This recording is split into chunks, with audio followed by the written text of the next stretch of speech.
Hello students, welcome to this video and ଏହି ଭିଡ଼ିଓରେ ଆମେ ବିଭିନ୍ନ ପ୍ରକାରର ସଂଖ୍ୟା ବିଷୟରେ ଆଲୋଚନା କରିବା। କେଉଁ କେଉଁ ସଂଖ୍ୟା ଗୁଡ଼ିକ ଗଣନ ସଂଖ୍ୟା, କେଉଁ ସଂଖ୍ୟା ଗୁଡ଼ିକ ସମ୍ପ୍ରସାରିତ ସ୍ୱାଭାବିକ ସଂଖ୍ୟା କିମ୍ବା ପୂର୍ଣ୍ଣ ସଂଖ୍ୟାରେ ଅନ୍ତର୍ଭୁକ୍ତ ଆମେ ସେଗୁଡ଼ିକୁ ଜାଣିବା ଏବଂ ଶିଖିବା। Then let's start this video। ମନେକର ଆମେ ଆମର ଶ୍ରେଣୀରେ ଥିବା ପିଲାମାନଙ୍କୁ ଗଣିବା। ତେବେ ଆମେ ଗଣିବା କେଉଁଠାରୁ ଆରମ୍ଭ କରିବା? 1 2 3 4 ଏହିଭଳି ଭାବରେ ଗଣିବା। ଗଣିବାରେ ବ୍ୟବହାର ହେଉଥିବା ଏହି ସଂଖ୍ୟା ଗୁଡ଼ିକୁ ଗଣନ ସଂଖ୍ୟା ବା ସ୍ୱାଭାବିକ ସଂଖ୍ୟା କୁହାଯାଏ।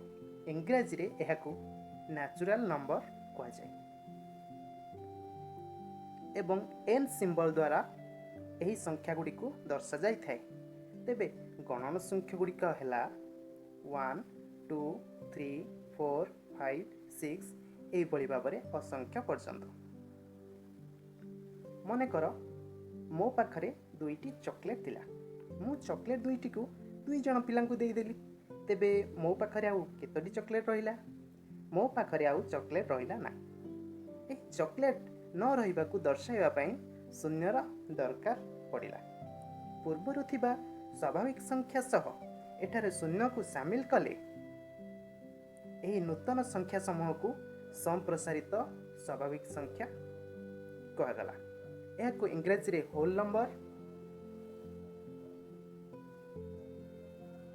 ଏହାକୁ n ଷ୍ଟାର କିମ୍ବା w ସିମ୍ବଲ ଦ୍ୱାରା ଦର୍ଶାଯାଇଥାଏ। 1 ଠାରୁ ଏହା ତ ସ୍ୱାଭାବିକ ସଂଖ୍ୟା ଥିଲା, ଏହା ସାଙ୍ଗରେ ଶୂନ୍ୟକୁ ସାମିଲ କରି ଆମେ ସମ୍ପ୍ରସାରିତ ସ୍ୱାଭାବିକ ସଂଖ୍ୟା ଗଢ଼ିବା।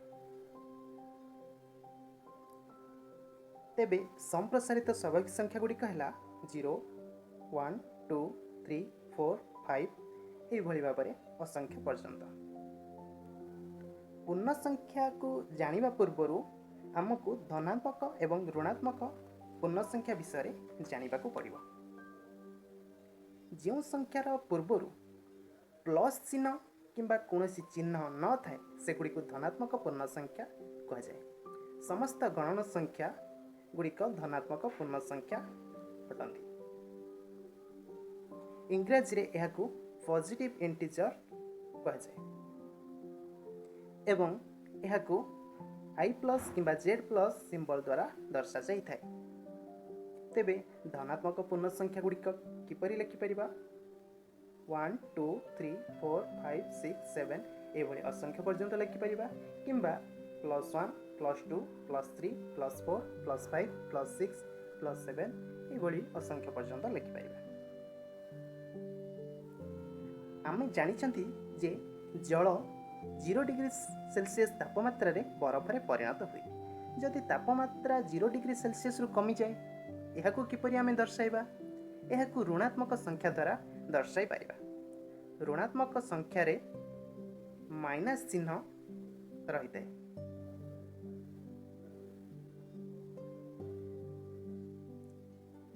ମାଇନସ୍ ଚିହ୍ନ ରହିଥାଏ। ଇଂରାଜୀରେ ଏହାକୁ ନେଗେଟିଭ୍ ଇଣ୍ଟିଜର ଏବଂ ଏହାକୁ i ମାଇନସ୍ କିମ୍ବା z ମାଇନସ୍ ସିମ୍ବଲ ଦ୍ୱାରା ଦର୍ଶାଯାଇଥାଏ। ତେବେ ଋଣାତ୍ମକ ସଂଖ୍ୟା ଗୁଡ଼ିକ ହେଲେ -1 -2 -3 -4 -5 -6 -7 ଏହିଭଳି ଅସଂଖ୍ୟ ପର୍ଯ୍ୟନ୍ତ। ସମସ୍ତ ଋଣାତ୍ମକ ପୂର୍ଣ୍ଣ ସଂଖ୍ୟା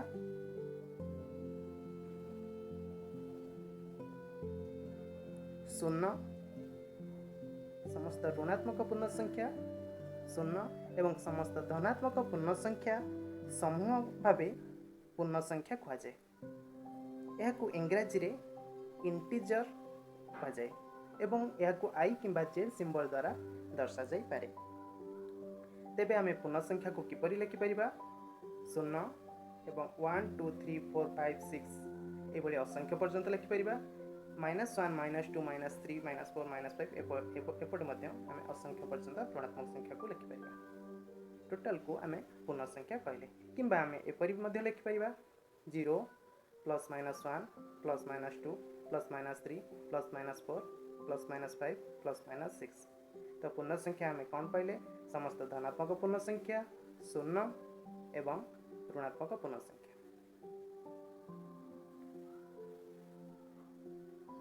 ଏହି ଭିଡ଼ିଓରେ ଆମେ ଜାଣିଲେ ଗଣନ ସଂଖ୍ୟା ବା ସ୍ୱାଭାବିକ ସଂଖ୍ୟା ବିଷୟରେ, ସମ୍ପ୍ରସାରିତ ସ୍ୱାଭାବିକ ସଂଖ୍ୟା ବିଷୟରେ ଏବଂ ପୂର୍ଣ୍ଣ ସଂଖ୍ୟା ବିଷୟରେ।